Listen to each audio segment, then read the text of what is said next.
va mudando a otro hasta obtenerse el tipo de energía que necesitamos para nuestro objetivo.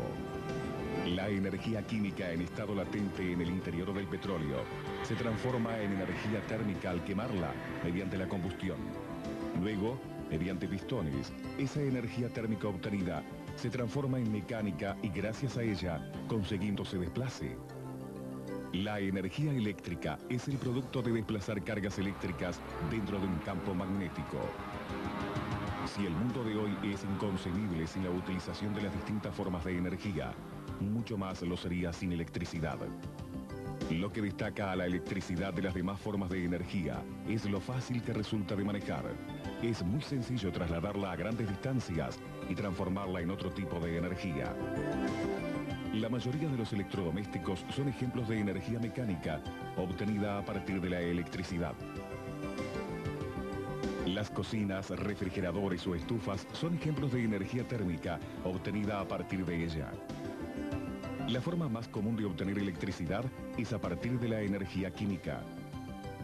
Es el caso de los combustibles y también pilas o baterías, es decir, energía química que está latente dentro de la pila y que mediante una reacción química se transforma en electricidad.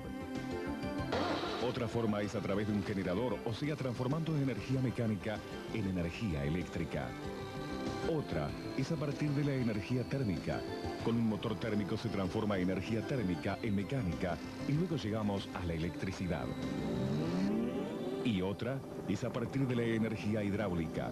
Un motor o turbina y un generador que transforma la energía de un río en energía eléctrica. Nuestro país no cuenta con grandes recursos naturales para obtener electricidad. No tenemos petróleo ni gas natural. Tenemos sí madera, pero es muy útil para otros fines como obtener papel y además su combustión es nociva para el medio ambiente. Podemos tener energía eólica o energía solar directa, pero sus explotaciones no están desarrolladas y nunca serían significativas. El único recurso natural que nos queda son nuestros ríos. Actualmente la mayor parte de la electricidad que se produce en Uruguay se genera mediante centrales hidráulicas, o sea, a partir de los ríos. Pero también, y antes de que se construyeran represas vitales para ello, se contaba con centrales térmicas, que aún hoy siguen siendo de gran ayuda para cubrir la demanda de electricidad que nuestro país reclama. Toda la electricidad que se produce en Uruguay la produce UTE y la empresa binacional Salto Grande. Para ello, UTE cuenta con 3 centrales térmicas y 3 hidroeléctricas. Las 3 centrales térmicas son la Central Valle Ordóñez y La Tablada en Montevideo y una pequeña central en Maldonado, que tiene una gran importancia geográfica, ya que es la zona del país que queda más alejada de la red de centrales. En las 4 centrales hidroeléctricas se produce, cuando no hay sequías, más electricidad de la que se consume actualmente en todo el país.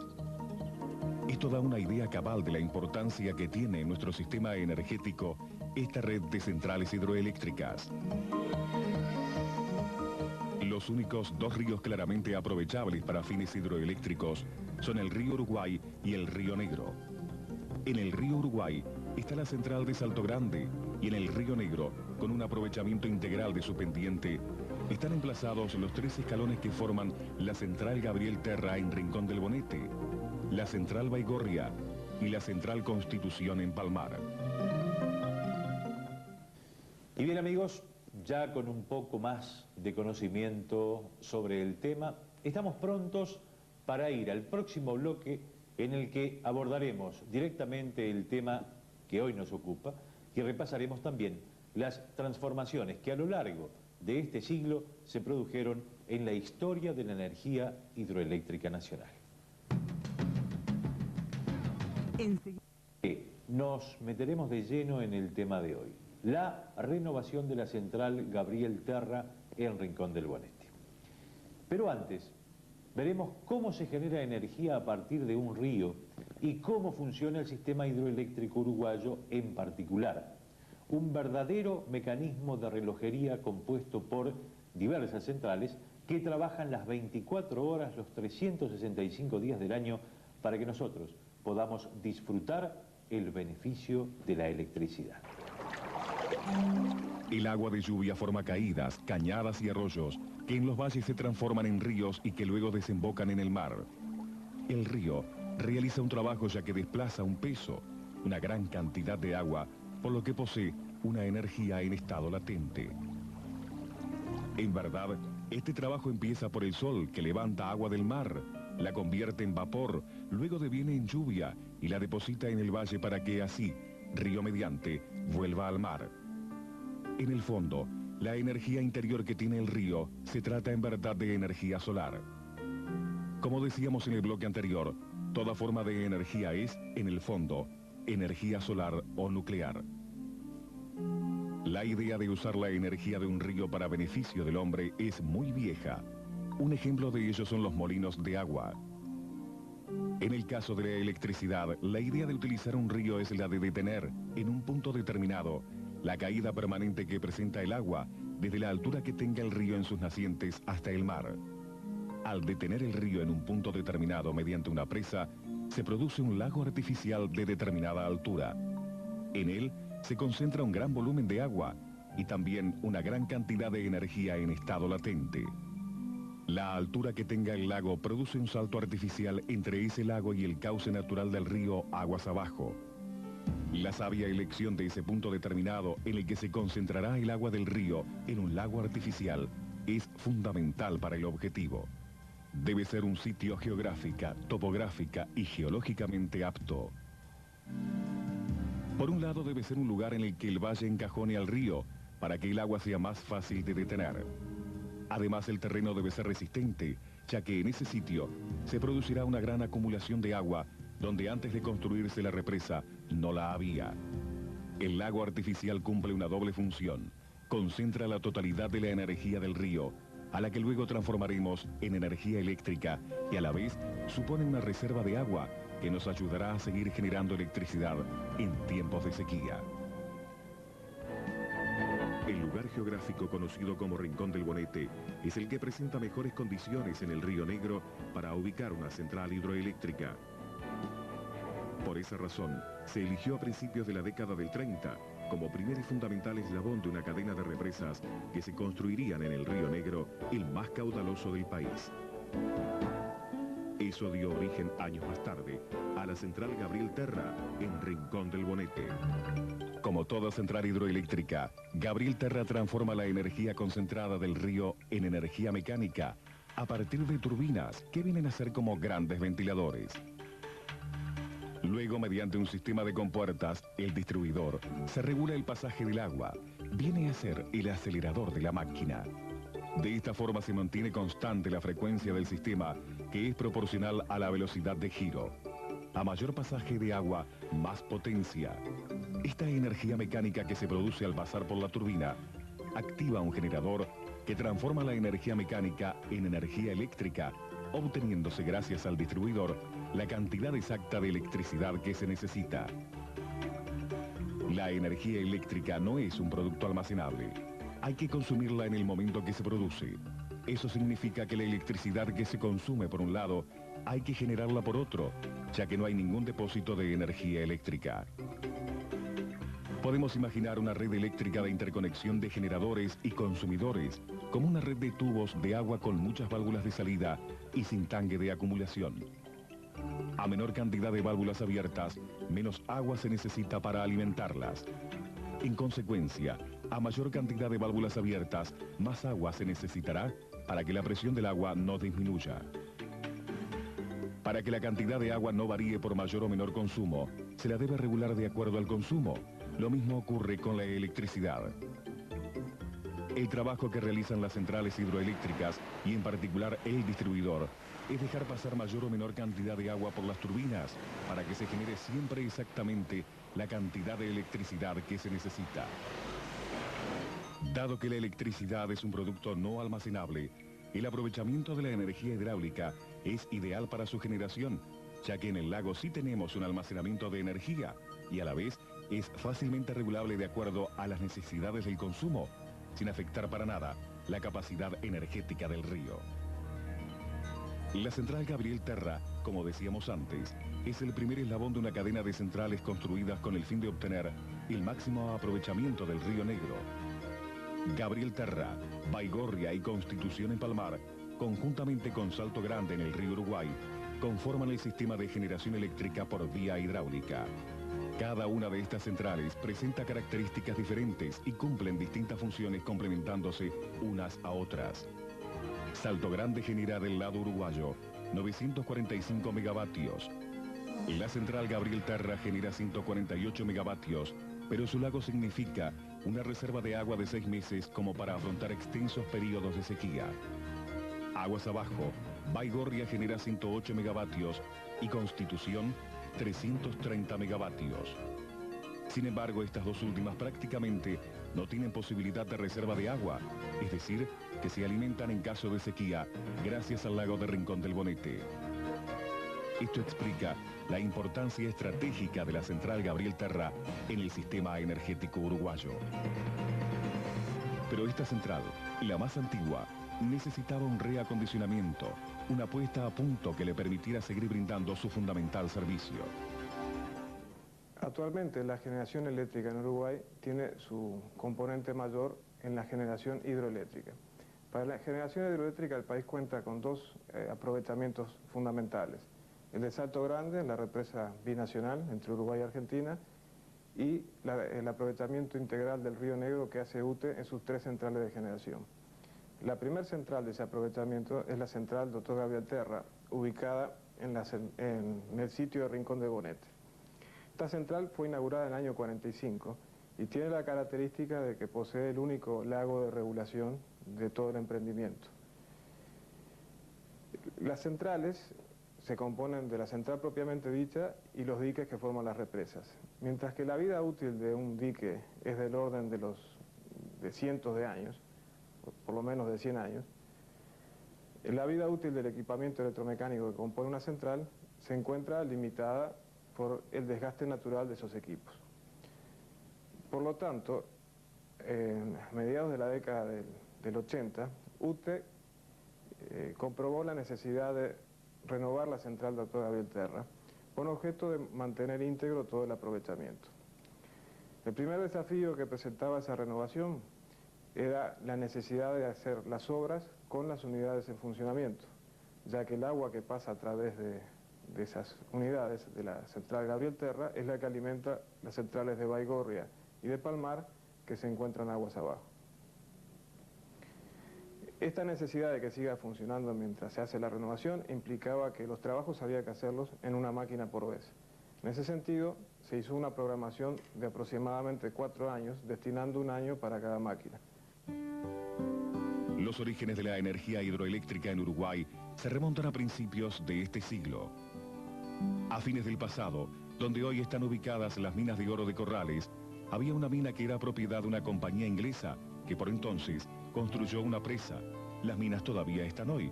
Para el accionamiento mecánico, o sea, las turbinas movían unos molinos de piedra totalmente mecánicos. El cauce era del riachuelo Cuñapirú. A principios de este siglo, a esas turbinas se le acoplaron generadores eléctricos con el propósito de abastecer de electricidad a la zona de minas de Corrales. Este hecho se constituyó en el primer aprovechamiento hidroeléctrico en Sudamérica. La central hidroeléctrica siguió funcionando hasta el año 59, momento en el cual fue arrasada por las inundaciones. A principios de la década del 20, comenzaron a desarrollarse en Uruguay los primeros estudios hidroeléctricos para el aprovechamiento de sus ríos interiores. El ejecutor fue el ingeniero Víctor Sudrié. Como el río más caudaloso era el Río Negro, los estudios se basaron en él. El primer paso consistió en localizar los puntos aptos. Se estudiaron muchos. Isla de González, un paraje situado cerca de San Gregorio de Polanco, Rincón de Cabrera y Las Mangas, 2 parajes que hoy están inundados por el lago Rincón del Bonete, Rincón de Baigorria, Rincón del Yapeyú y Paso del Puerto. Como resultado, a principios del 30, ya se sabía que los sitios a aprovechar serían Rincón del Bonete, Baigorria, Paso del Puerto y Yapeyú. Mucho tiempo después y precisamente en esos parajes se iniciaría la construcción de represas, solo que en lugar de Paso del Puerto y Yapeyú se construyó Palmar, localizada a mitad de camino entre estos dos. Una vez finalizado el relevamiento, se contrataron los servicios de un diseñador de centrales hidroeléctricas alemán, el profesor Adolfo Ludin. Trabajando en Uruguay, realizó el proyecto de Rincón del Bonete. Se le adjudicaron las obras a un consorcio alemán y estas finalmente comenzaron el 18 de mayo de 1937. Amigos, ocurre que ciertos términos, por el uso, comienzan a perder su significado o por lo menos la real dimensión de su significado. Tal vez eso esté sucediendo hoy con el término reconversión. Se lo usa tan a menudo que este tiempo en que cada vez más se habla de la calidad de vida, de la productividad, de la propia reconversión, que de pronto nos pasa que, bueno, tenemos claro que reconvertir significa renovar, pero no le asignamos la dimensión que esa renovación tiene. En el caso de la reconversión de la central Gabriel Terra, esta palabra, además de su obvio significado, nos habla de estudios previos, de mucho tiempo, de tiempo de espera y de tiempo de trabajo, de tecnologías de dimensiones fabulosas, fabulosas por tremendamente grandes y pesadas, y también por lo infinitamente pequeñas y de suma precisión. Nos habla de mucha gente involucrada en este trabajo y de todo un país que depende del éxito de la empresa. Y también nos habla de detalles que de pronto podemos pasarlos por alto, sin darnos cuenta. Uno de esos detalles son las tareas que, para realizar la reconversión, hay que efectuarlas dentro del mismo río, 20 metros bajo el nivel del Río Negro. Una central hidroeléctrica consta de dos elementos fundamentales. Por un lado, la impresionante obra civil que supone construir el dique, la presa, los vertederos y las instalaciones de la propia central. Y por otro, el no menos impresionante equipamiento electromecánico que permite la generación de electricidad. La obra civil tiene siempre una muy extensa vida. Se trata de sólidas construcciones pensadas para resistir largo tiempo. Obras de esa magnitud no se justificarían si se permitiera que las represas perdieran su efectividad debido al desgaste natural que sufre el equipamiento electromecánico. La principal razón entonces para llevar a cabo la renovación de la central Gabriel Terra era la de poner nuevamente a punto el equipamiento electromecánico. Además estaba la importancia estratégica de la central Gabriel Terra por su fundamental lago artificial. La energía que se produce en el Río Negro representa el 50% de lo que consume el país y el lago de Rincón del Bonete es la fuente de recursos clave para todas las centrales ubicadas sobre el río. Durante la renovación no se podía prescindir de la central Gabriel Terra. Esto llevó a que el recambio de las 4 máquinas que operan en la central se realizara de a una por vez. Se estimaba 1 año para el cambio de cada máquina, 4 años para completar la obra. La renovación de cada una de las máquinas implicaba el desmontaje total de las partes rotantes.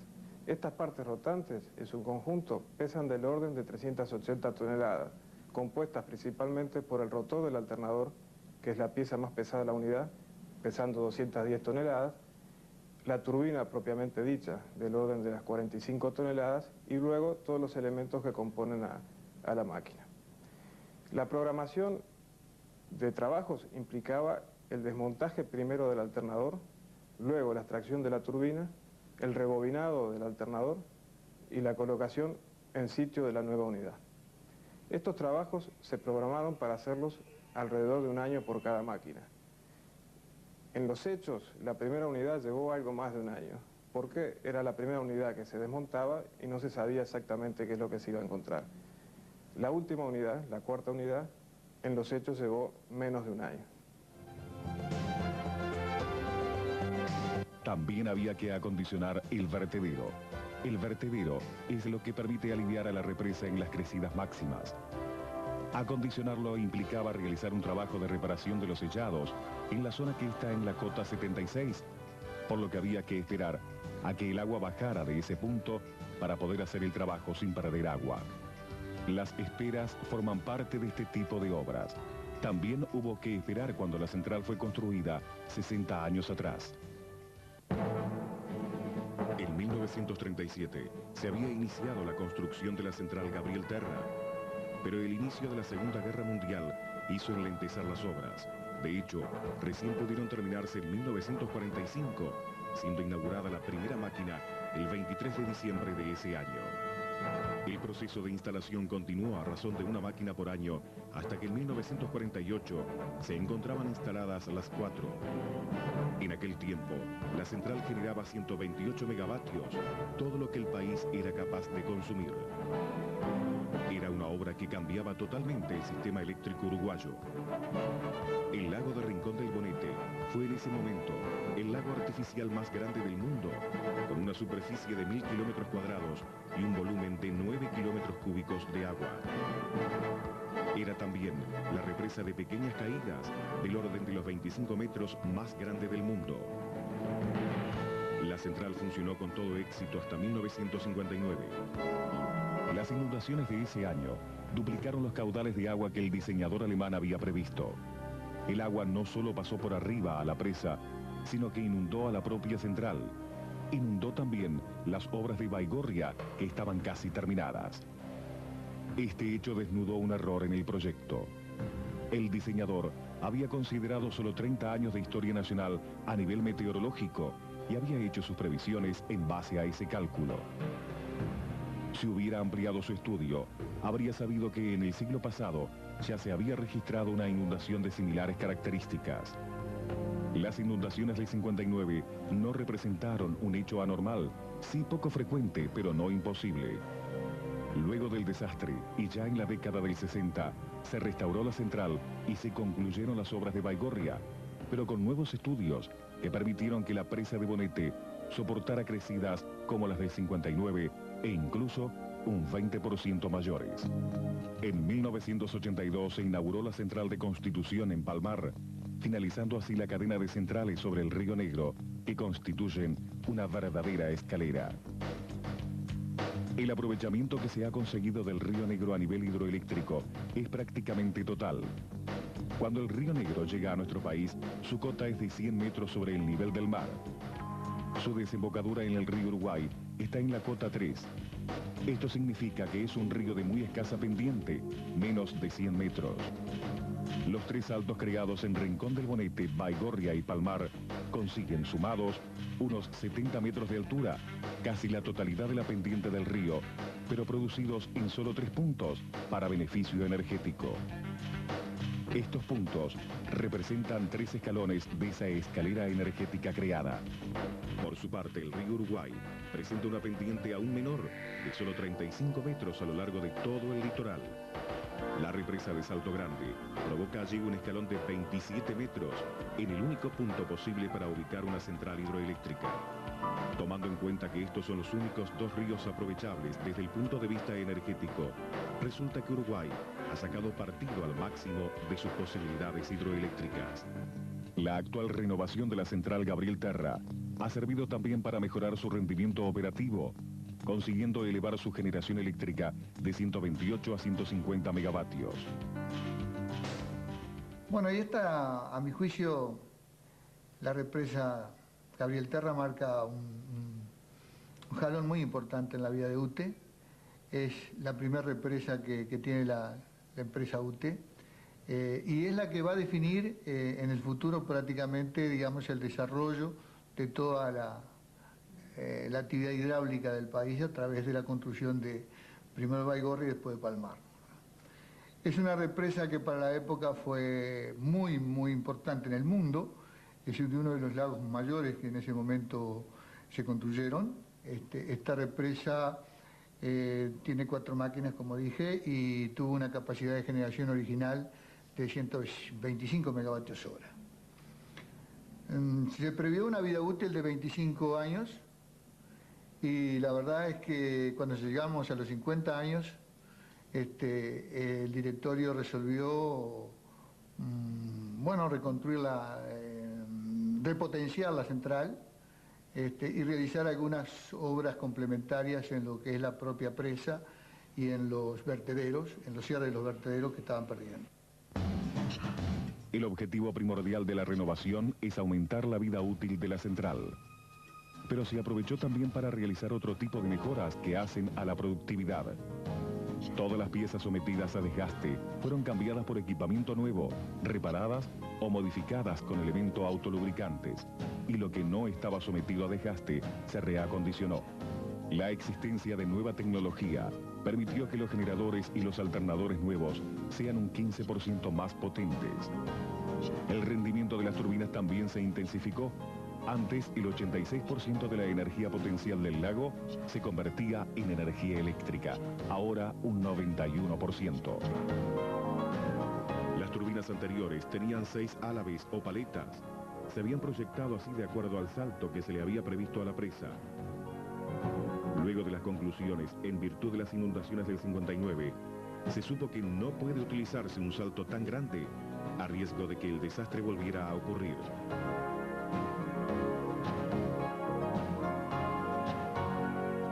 Ahora, las turbinas actuales tienen solo 5 álabes, que son el número acorde al salto real que se produce.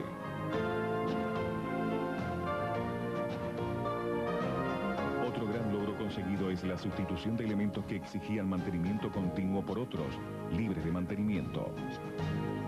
Antes de la renovación, una serie de elementos debían ser ajustados semanalmente.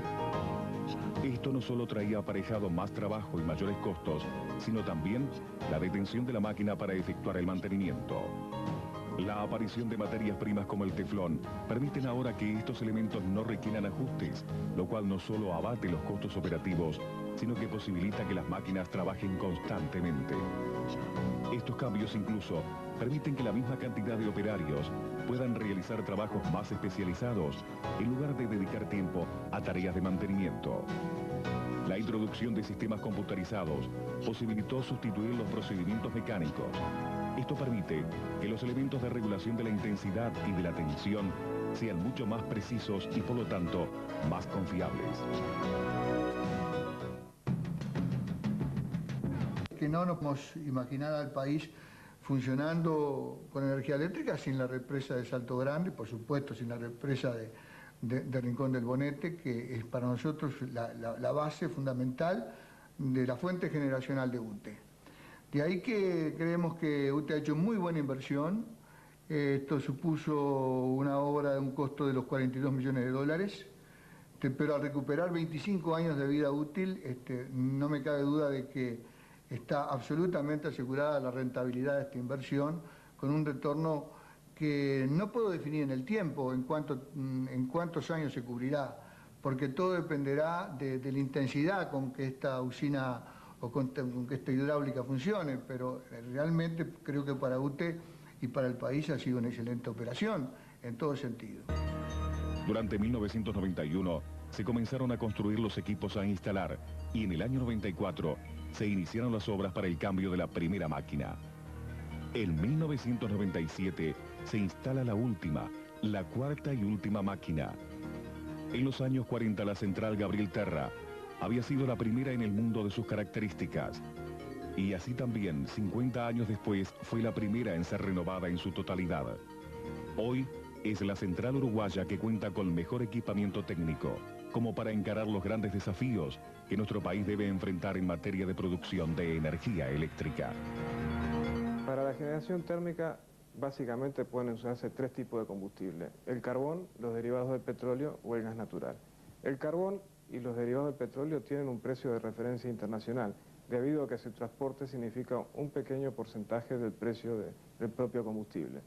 En cambio, el gas natural tiene un precio ligado a cada una de las regiones, debido a que es necesario para su utilización una gran infraestructura de transporte.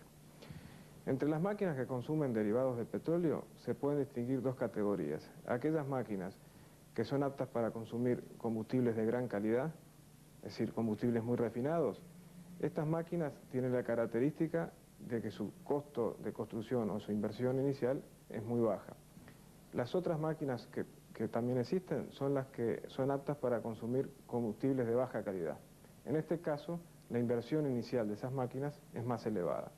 Entonces, de acuerdo a la utilización que se le vaya a dar a un tipo u otro de máquina, o sea, si es una máquina para funcionar en base o una máquina para funcionar solamente en pico, se podrá utilizar una máquina para combustibles refinados o para combustibles más comunes. En cuanto al gas natural, la característica fundamental es que es un combustible muy puro, muy refinado.